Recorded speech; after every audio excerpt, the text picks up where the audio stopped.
¿Por qué quieren morir los apaches? Recorren colinas y llanuras y quieren que el cielo les caiga encima. Los apaches fueron una vez una gran nación. Ahora no son sino unos pocos y por eso quieren morir. Los apaches atacaban a los invasores desde sus bases en la sierra, sobre todo con el propósito de obtener caballos. Se hicieron excelentes jinetes, mucho mejores que los blancos, y además, llegado el caso, también utilizaban sus caballos como alimento. La eficacia de sus guerreros llevó al abandono temporario de dichos territorios, tanto por las fuerzas de los Estados Unidos como por las del Estado mexicano, permaneciendo estos un tiempo a salvo de los procesos de colonización. Hubo varios tratados de paz entre apaches y estadounidenses, pero su vigencia nunca duró mucho. En todos los casos, los incumplimientos se debieron a acciones de los invasores. En la década de 1860, un jefe llamado Cochise se levantó en armas por una acusación y posterior arresto de que fue objeto por un supuesto secuestro junto con otros 5 apaches. Uno de los compañeros de Cochise había sido muerto en el acto y otros 4 ejecutados. Pero Cochise logró escapar con 3 balas en el cuerpo. Desde entonces se incorporó a las fuerzas rebeldes del jefe Mangas Coloradas. Cuando el jefe Mangas Coloradas fue apresado y luego muerto, Cochise quedó como principal líder de la resistencia. Durante 10 años, Cochise y 200 guerreros lograron eludir a sus perseguidores en las montañas llamadas del Dragón. Las guerrillas atacaban y se retiraban esfumándose en la aridez de la montaña. La invencibilidad de Cochise se hizo mitológica. Luego de varios años de duración, la vida en la montaña comenzó a tener su impacto en las comunidades rebeldes. La sierra era un lugar árido.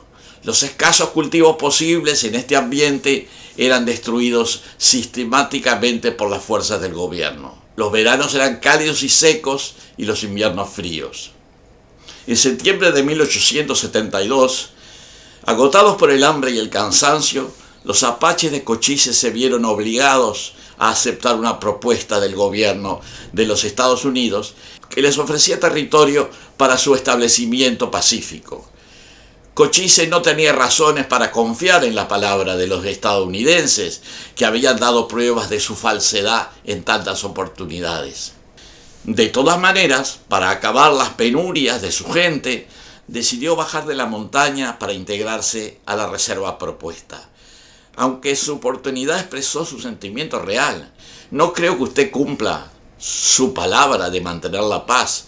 Usted me dice que podremos permanecer en nuestras montañas y valles. Eso es todo lo que queremos. No queremos pelear o matar blancos. No queremos que los blancos nos peleen y nos maten a nosotros. Queremos solamente vivir en paz.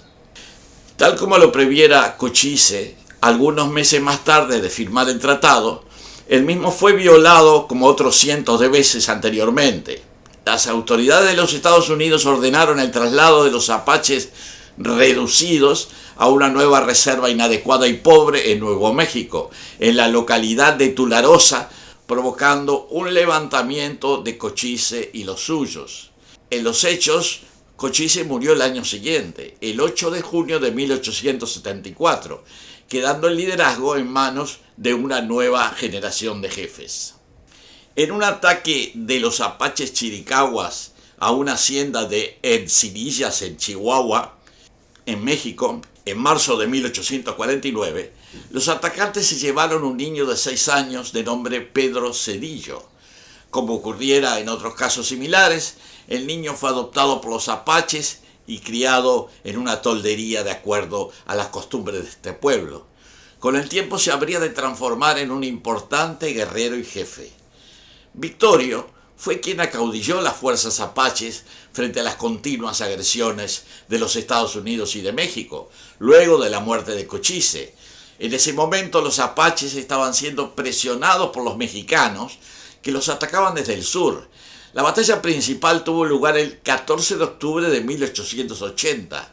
La lucha se hizo cruenta. Un balazo calibre 44 dio en pleno pecho a Victorio, que cayó malherido. Durante más de 2 horas se pregonaba la muerte del último capitán apache entre los lastimeros gritos de su tribu. Para ellos todo está perdido. Al final de la confusión se supo el resultado.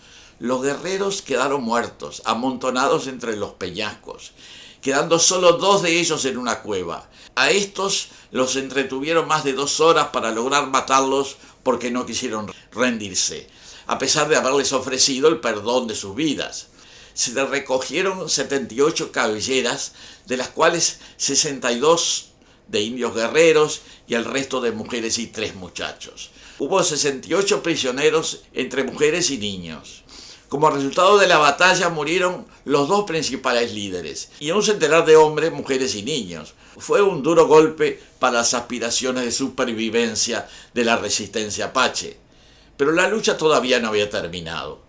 Los apaches sobrevivientes quedaron cercados por 2 poderosos ejércitos, el mexicano al sur y el estadounidense al norte. Uno de los nuevos jefes de las disminuidas fuerzas fue Jerónimo, quien entró en tratativas con las autoridades de los Estados Unidos. Les ofrecieron un territorio a cambio de que depusieran las armas. El lugar, llamado San Carlos, era árido y totalmente inadecuado. Dakluji, hijo de un jefe tradicional, lo describió en forma ilustrativa. El creador no hizo San Carlos, es un lugar más viejo que él. Simplemente lo dejó como una muestra de la forma como se hacían las cosas antes que él apareciera. Tome piedras y cenizas y espinas y arroje algunos escorpiones y serpientes de cascabel, ponga todo eso por arriba de piedras calentadas al rojo, agréguele el ejército de Estados Unidos persiguiendo a los apaches y así tendrá San Carlos. Los apaches rechazaron el ofrecimiento y se replegaron a las montañas para continuar la resistencia. 6 años después de la caída de Victorio, en 1886, quedó como único jefe Jerónimo, al frente de un puñado de guerreros y sus familias en la montaña. Cuando quedó solo como jefe al frente de su pequeño y heroico grupo de guerreros, Jerónimo tenía 56 años. Su verdadero nombre era Coyatley, el que bosteza. Hacía 37 años, cuando apenas tenía 19 de edad, las tropas mexicanas le habían matado a su madre, esposa y 3 hijos. El último jefe apache habría de comentar después: mi vida perdió todo propósito. Con el tiempo su nombre habría de transformarse en uno de los principales símbolos de la dignidad de los pueblos americanos. El último bastión apache se enfrentaba con 2 poderosos ejércitos a ambos lados de la frontera.